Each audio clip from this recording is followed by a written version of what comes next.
So muna tayo ng mga kaganapan dyan sa mataas na kapulungan ng Kongreso sapagkat maaari daw mag-convene agad ang mga senador sa oras na may transmit ng Kamara de Representantes yung articles of impeachment kahit ngayon ay patuloy pa rin naman itong hinihimay doon sa lower house. May update si Bombo Angelo Aganan.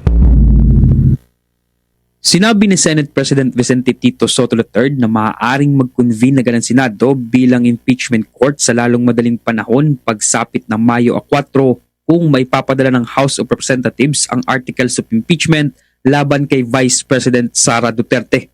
Ayon kay Soto, sa Mayo 4 ang itinakdang pagbabalik ng sesyon ng Kongreso kaya teknikal na posible umanong makapag-convene agad ang Senado sa naturang petsa.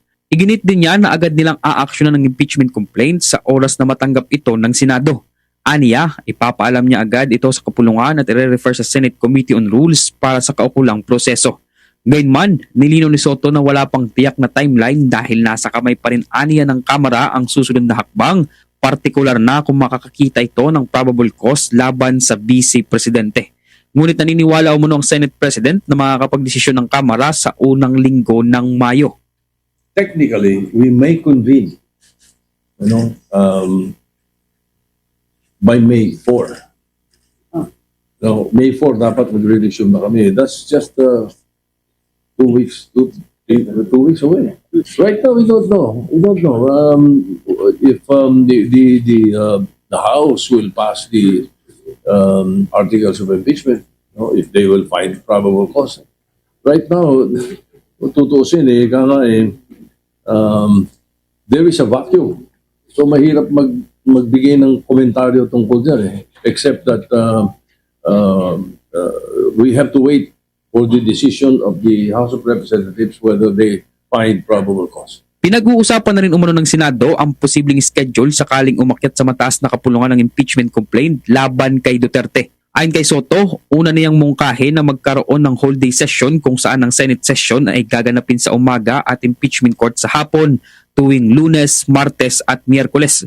Gayunman, sinabi niyang iminungkahi ni Senate President Pro Tempore Panfilo Ping Lacson na gawing tuwing Lunes, Miyerkules at Biyernes ang impeachment proceedings habang tuwing Martes at Huwebes naman ang regular na sesyon ng Senado. Binigyan din ni Soto na kailangang magpatuloy ang regular na trabaho ng Senado dahil may sesyon pa ito hanggang Hunyo at hindi maaaring mapabayaan ang trabaho sa lehislatura. Just in case, again, as I said, there's still a vacuum. We don't know if the articles are coming up, but nevertheless, pinag-uusapan natin to if ever. Ang mangyayari,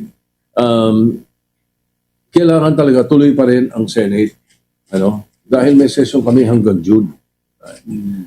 Hindi pwedeng pabayaan yung legislative work namin. But then, the suggestion of Senator Lacson was that we do it MWF, ang impeachment. Friday. And Tuesdays, Thursdays, ang Senate. Sa kasalukuyan, 2 pagdinig pa ang nakatakda sa House Committee on Justice bago isumiti ang findings nito sa plenaryo. Kabilang sa mga aligasyon laban kay Duterte ang umunay graft and corruption, maling paggamit ng confidential funds at betrayal of public trust. Sinisiyasat din sa mga pagdinig ang paggamit umano niya ng confidential funds bilang dating kalihim ng Department of Education at bilang Vice Presidente. Pati na ang sinasabing hindi may paliwanag na yaman at kanyang Statement of Assets, Liabilities and Net Worth o SALN.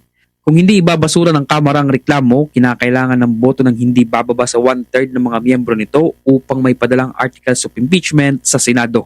Kapag naisumite ito, ang Senado ang kikilos bilang impeachment court upang magpasya kung hahatulan o ibabasura ang kaso laban sa Vice Presidente. At yan ang ulat mula dito sa Senado. Ako si Bombo Angelo Aganan and this is Bombo Radio Philippines, the #1 and most trusted source of news and information.